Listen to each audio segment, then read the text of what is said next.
कैसे हो वैसे भी प्यारे प्यारे छात्रों, आप सबका स्वागत है आपके अपने चैनल टीचर्स अड्डा पे। मैं हूं आयुष चौहान और बीएड और बीटीसी का जो एक बहुत बड़ा लंबा मामला जो अलग अलग अन्य अन्य राज्यों से होते हुए सुप्रीम कोर्ट तक पहुंचा था, उस पर अब फैसला आ गया है। इस फैसले को लेकर हर जगह पर नियम और कानून और तरीके अलग थे। जैसे कि अगर मैं बात करूं राजस्थान की, तो बीएड को जो है इसमें प्राथमिक से बाहर किया गया था। लेकिन हम बात करें अगर पंजाब की या हिमाचल की, तो कई जगह पर बीएड को प्राथमिक में शामिल भी किया गया था। ये सरकार की इच्छा थी कि बीएड उसमें शामिल रहे। खैर, अब सब जगह से मामला होते हुए सबके हाईकोर्ट ने अलग अलग डिसीजन दिए और ये मामला पहुंच जाता है सुप्रीम कोर्ट। सुप्रीम कोर्ट आज उस पर अंतिम फैसला सुना देते हैं। जो जज हैं उनकी तरफ से फैसला दिया जाता है। 2-3 लाइन का फैसला, कोई ऐसा लंबा चौड़ा फैसला नहीं है कि बीएड जो है प्राथमिक से बाहर रहेगा। बीएड वाले स्टूडेंट्स प्राथमिक के लिए किसी भी रूप से एलिजिबल नहीं है। और एनसीटीई का जो 2018 का जो एक वो था नोटिस की बीएड वाले प्राइमरी में फिल करें, बाद में 6 महीने का ब्रिज कोर्स कर लें, उसे रद्द कर दिया गया है।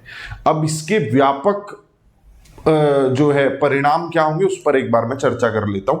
और सबसे पहले हम शुरू करते हैं सबसे छोटे एग्जाम से, मतलब जो उतना डिसाइडिंग नहीं होता, जॉब की कैटेगरी से। सीटेट, जो बच्चे सीटेट इस बार दे रहे हैं, क्या बीएड वालों को प्राइमरी यानी कि पेपर 1 देना चाहिए? दे लो भाई, इच्छा तुम्हारी है, लेकिन वो काम किसी नहीं आएगा, मतलब कुछ काम नहीं आएगा जब तक ये कानून रहेगा। तो आपका इस एग्जाम को देने का कोई फायदा नहीं है। उसके बाद मैं आगे चलता हूं। जैसे अभी हाल फिलहाल में पंजाब में वैकेंसी आई थी, उसका रिजल्ट आया था, उसमें जो बीएड के बच्चे एलिजिबल थे, अभी रिजल्ट आया, वो भी केस यहीं तक पहुंचा था। तो पंजाब में भी बीएड वाले बाहर हो गए हैं। ठीक है, बीएड वाले प्राथमिक से बाहर हो गए हैं। अगर आपका रिजल्ट आया और आप बीएड वाले स्टूडेंट और आप उसमें एलिजिबल हैं, तो आप बाहर हो जाएंगे, नई लिस्ट आएगी और जो डिप्लोमा वाले हैं उन्हें मौका मिलेगा। राजस्थान में इसको लेकर पहले ही नियम आ चुका था। ये वो 2 राज्य हैं जहां पर इसको लेकर एग्जाम हो चुके हैं और रिजल्ट्स आने थे। तो जो अब रिजल्ट आएंगे वो संशोधित करके आएंगे, बीएड वाले बाहर रहेंगे। हालांकि ये न्यायालय का फैसला है, इस पर सरकार जो है एक अध्यादेश लाकर उसमें बदलाव कर सकती है, लेकिन उसके भी अपने कानूनी दाव पेच है। अध्यादेश जो है वो आगे आने वाली स्थितियों में बदलाव कर सकते, पुरानी स्थिति में क्या वो बदलाव कर पाएंगे, वो फिर एक चिंता का विषय है। तो ये सारी चीजें हैं, क्या अध्यादेश आएगा नहीं आएगा, वो फिर एक लंबी कानूनी प्रक्रिया है। उसका पुराने फैसलों पर कोई फर्क पड़ेगा कि नहीं पड़ेगा, पुरानी भर्तियों पर फर्क पड़ेगा कि नहीं पड़ेगा, फिर से वो अध्यादेश आएगा, उसके मतलब उसके किस किस क्षेत्र में लागू होने को लेकर अलग अलग फिर कोर्ट केसेस होंगे। तो अब कोर्ट, हमारे देश में कानून बनाने वाले इतने बेवकूफ लोग हैं, इस शब्द का इस्तेमाल करना पड़ रहा है, मुझे लगता नहीं है कि पढ़े लिखे लोग हैं वो अधिकारी या जिनके अंडर वो सारी चीजें रहती, इतनी पेचीदा कर रखी है ना सारी चीजें, गजब कर रखा है बिल्कुल। मतलब चलिए, खैर, पंजाब बीएड से बाहर। इसके बाद अब केवीएस का जो डिसीजन आना है, केवीएस का डिसीजन सिर्फ डिप्लोमा वालों के लिए आएगा, डिग्री वाले बीएड वाले बाहर। जो इतने दिन से फैसला रुका हुआ था और मैंने कहा था कि 2 हफ्ते के अंदर अंदर अब रिजल्ट की आप उम्मीद रखिए, क्योंकि भाई इस फैसले की वजह से रिजल्ट रुका हुआ है। तो बीएड वाले बाहर, उनका रिजल्ट बना हुआ रखा है, चाहे तो शाम तक वो जारी कर सकते हैं उसे, उनकी लिस्ट पहले ही बनी रखी है। उन्होंने कहा था विद बीएड विदाउट बीएड दोनों बनी हुई है। तो जिन लोगों ने बीएड होते हुए केवीएस पीआरटी के सपने संजोए थे वो भी बाहर। अब इसके बाद जो बिहार में अभी आगामी 2023 में भर्ती है पीआरटी की, उसमें अगर आप फॉर्म फिल कर चुके हैं तो आपका एग्जाम देने का कोई पॉइंट बनता नहीं है। लेकिन मैं फिर कह रहा हूं कि अब इस पर कानूनी दावपेच बहुत लंबे चौड़े हैं, क्या होगा क्या नहीं होगा कुछ नहीं कह सकते। मैं एंड में एक सलाह जरूर दूंगा, उससे जरूर सुनिएगा। केवीएस हुआ, 2023 बिहार हुआ, और मुझे ऐसा कोई एग्जाम एक चंडीगढ़ जेबीटी अगर आप लोग अभी भरने वाला है 11 अगस्त से, यानी कि आज से, उसकी जब मैं आपको ये वीडियो बना रहा हूं तो तब से शायद उसके फॉर्म स्टार्ट हो चुके हैं, तो आप फॉर्म नहीं भर पाएंगे। चंडीगढ़ जेबीटी से भी बीएड बाहर हो जाएगा। झारखंड में एग्जाम होने वाला है जीएसएससी, वहां से भी आप इसे बाहर समझिए, उस फॉर्म को भी आप मत भरिएगा। जीएसएससी 2023 जो प्राथमिक शिक्षक भर्ती हो रही है उसमें भी आप बाहर रहेंगे बीएड वाले। और तो कोई मुझे हाल फिलहाल में ऐसा एग्जाम लग नहीं रहा है, फिर भी कोई आपको एग्जाम लगता है तो आप बताइएगा, मैं उस पर थोड़ा सा चर्चा करने की या बात करने की कोशिश करूंगा। अभी एक बार इस चीज को समझ लेते हैं, क्या इसके मायने हैं, कैसे हैं। सीटेट वाले, अगर आपने फॉर्म भरी दिया है, फीस आपकी लग चुकी है, पैसे लग चुके हैं, तो मेरी पर्सनल राय ये है, पेपर तो दे आओ, पेपर दे आओ। थोड़ा मन आपका टूटा होगा, कमजोर हुआ होगा, पेपर 2 आप दे ही रहे होंगे, पेपर 1 भी दे देना, ये मेरी सलाह है। पंजाब राजस्थान में सरकार का क्लियर स्टैंड था, वो बीटीसी वालों को प्राथमिक में ले रहे थे, बीएड वालों को बाहर कर चुके थे। सुप्रीम कोर्ट का भी अब फैसला आ गया, तो वहां तो अध्यादेश के जरिए भी कुछ नहीं हो सकता। केंद्र सरकार को यह अध्यादेश लाए, वो राज्य पर लागू होगा नहीं। रीजन क्या है? शिक्षा जो है वो राज्य और केंद्र दोनों के अधिकार क्षेत्र में आता है। राज्य अपने नियम बना सकते, केंद्र अपने नियम बना सकते, केंद्र बाध्य नहीं कर सकता है, गाइड कर सकता है। केवीएस पीआरटी में केंद्र सरकार कोई नियम लाएगी, जिन लोगों ने भर दिया था और कर सके, मतलब कोई ट्विटर कैंपेन वगैरह बच्चे जो करते हैं, जो होता है, उस सब चीजें होंगी तो शायद कुछ हो सके। लेकिन अभी तो जो सुप्रीम कोर्ट का फैसला, उसके हिसाब से केवीएस आगे बढ़ेगा और मिनिस्ट्री ऑफ एजुकेशन उसी हिसाब से काम करेगी। आगे फिर वो चुनावी पैच हैं कि कौन किसकी बात सुन रहा है, क्या हो रहा है। 2023 में बिहार में बीएड वाले लागू रहेंगे नहीं रहेंगे, ये आपको जल्द पता चल जाएगा। क्योंकि अगर कोई अध्यादेश लाकर वो अपने वहां ऐसा कुछ बदलाव करना चाहते हैं, वो अध्यादेश कितना कानूनी रूप से सही होगा या नहीं होगा, वो फिर एक चर्चा का विषय है। क्या वो आगे आने वाली चीजों पर लागू होगा या इस भर्ती पर भी वो लागू कर पाएंगे, ये भी कुछ दिनों में क्लियर हो जाएगा।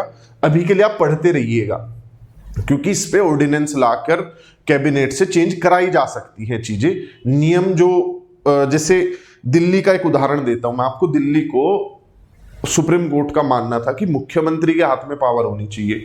केंद्र सरकार एक अध्यादेश लाई, अपने लिए तो ये लोग बड़ी जल्दी कर लेते हैं, इन्हें पावर अपने हाथ में चाहिए थी। ये चाहते नहीं थे कि अरविंद केजरीवाल जो चुनकर आए हैं उनके पास पावर रहे, तो ये चाहते थे कि हम जिस बंदे को बैठाएंगे उसके हाथ में पावर होनी चाहिए। दिल्ली की जनता चाहे किसी मुख्यमंत्री चुन ले, हम एक आदमी जो बैठाएंगे उसके हाथ में पावर रखेंगे। तो ये तुरंत अध्यादेश ले आए और उस पर चेंजेस हो गए। लेकिन वो चेंजेस उस दिन से आगे लागू होते हैं। ऑर्डिनेंस आने पर पुरानी चीजों में बदलाव करना बहुत मुश्किल है, और उसमें फिर सुप्रीम कोर्ट के फैसले के साथ वो फंसता है। तो बिहार में क्या ये कोई ऐसा ऑर्डिनेंस लाएंगे, उम्मीद कम है। लेकिन अभी के लिए आप देखो क्या सब राज्य सरकार है, इस पे सब लोग क्या बयान देते हैं। लेकिन सबने अपने नोटिफिकेशन में क्लियर लिखा हुआ था कि जो सुप्रीम कोर्ट का आदेश होगा हम तो वो मानेंगे। तो मुझे लगता है अगर सुप्रीम कोर्ट ने बाहर कर दिया तो कर दिया, अब इसमें कोई उम्मीद आप लोग ना रखें। जेबीटी चंडीगढ़ एक फिर वही है, हमारी यूटी यूनियन टेरिटरी है, वो लोग वही मानेंगे जो केंद्र सरकार का डिसीजन होगा। जो केवीएस में होगा वो यहां पर होगा। साथ साथ DSSB की अब जो वैकेंसी आने वाली थी उसमें भी पीआरटी वाले अब बाहर हो जाएंगे, ठीक है, क्योंकि DSSB भी जो केंद्र सरकार, जो सुप्रीम कोर्ट का फैसला होगा वो मानेंगे। अब इस फैसले के मैं आपको 1-2 पॉइंट बताता हूं, अब समझिएगा कि कैसे आपकी जिंदगी के साथ मतलब ऐसे ही खेला जा रहा है। मैं ये नहीं कह रहा कि कौन कहां वैलिड था, क्या था, बहुत क्लियर सिचुएशन थी। बीएड वाला 6ठी से 8वीं में लागू होता था, बीटीसी वाला प्राइमरी में लागू होता। इन्हें एनसीटी का वो नोटिस कभी जारी करना ही नहीं चाहिए था। वो एक बहुत बेवकूफी वाला काम था। मतलब आप एक आंख के डॉक्टर और एक दांत के डॉक्टर को एक कर रहे हो, कह रहे हो तो भाई 6 महीने का कोर्स कर ले, तू भी आंखों का डॉक्टर बन जाएगा, दांतों वाले को कह रहे हो। तो वो एक कहीं ना कहीं वो जब आया वो तभी उसमें दिक्कतें थी, ठीक। दूसरी चीज, ये दांत और आंखों जितना तो इसमें डिफरेंस है नहीं, कुछ कुछ ये चीजें सेम ही है भाई। 1ली से 5वीं पढ़ाना और 6ठी से 8वीं पढ़ाना, और वो बच्चा बाद में प्रमोशन लेके पढ़ाता भी है। तो कहीं ना कहीं ये जो बीएड बीटीसी जिस समय पे एनसीटीए गाइडलाइन लेके आई, उस समय पे एक ऐसा कोर्स, ब्रिज कोर्स बनाना चाहिए था दोनों के लिए, कि 1ली से 5वीं वाला भी चाहे तो जैसे एमबीबीएस चाहे तो पोस्ट ग्रेजुएशन करके किसी एक चीज की स्पेशलाइजेशन ले सकता है। इन्हें बीटीसी वालों को, मैं जो कि इतना क्वालिफाइड भी नहीं हूं, मैं देखो कितने इजीली सॉल्यूशन दे पा रहा हूं, क्या ये लोग ये सॉल्यूशन नहीं सोच पाए कि बीटीसी वालों को कहते कि आप चाहें तो 6 महीने का एक ब्रिज कोर्स करके आप लोग बीएड के बराबर हो जाएंगे। और बीएड वालों को भी ये चॉइस इन्होंने दे दी थी, यही बीटीसी वालों को भी दे देते, विवाद खत्म हो जाता। और आगे चलते हुए अब एनईपी आई गई है, उसमें इन चीजों को लागू कर देते और क्लियरली बता देते कि आप 3 साल तक पढ़ेंगे तो आप 6ठी से 8वीं तक के लिए मान्य हो जाए, मतलब पहली से 8वीं तक कोई लेवल भरो आप। अब 2 साल पढ़ेंगे तो बस पहली से 5वीं के लिए वैलिड रहेगा। सिंपल क्लियर रीजन रहता। जैसे एमबीबीएस डॉक्टर सिर्फ हरी बीमारी की दवाई दे पाता, उसकी सर्जरी नहीं कर पाता, तो आप भाई 2-3 साल और पढ़ लोगे एमबीबीएस के ऊपर तो आप सर्जरी भी कर पाओगे। हरी बीमारी की तो दवा दो ही दोगे, आप आगे चल के सर्जरी भी कर सकते हो।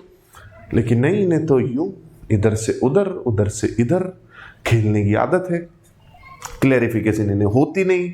और जजेज की भी मैं गलती मानता नहीं, उन्हें तो 5-10 मिनट मिलती है केस सुनने की, उन्हें तो ये नहीं पता होगा बीएड होता क्या है, बीटीसी होता क्या है। वहीं 2 मिनट में वकील बताएगा क्या होता है। वकील ने बताया होगा बीटीसी तो पहली से 5वीं है, उसने बताया होगा 6ठी से 8वीं है। बोले ठीक है, पहली से 5वीं महीने रखो, 6ठी से 8वीं महीने रखो, बीएड वालों को बाहर करो।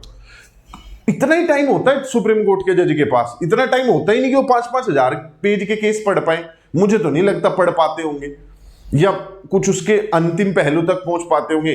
2-3-4 असिस्टेंट रहते हैं, वो उसके बारे में थोड़ी गाइडलाइन दे देते होंगे कि सर ऐसा ऐसा, इसमें ये है, थोड़ा बैकड्रॉप दे देते होंगे केस का।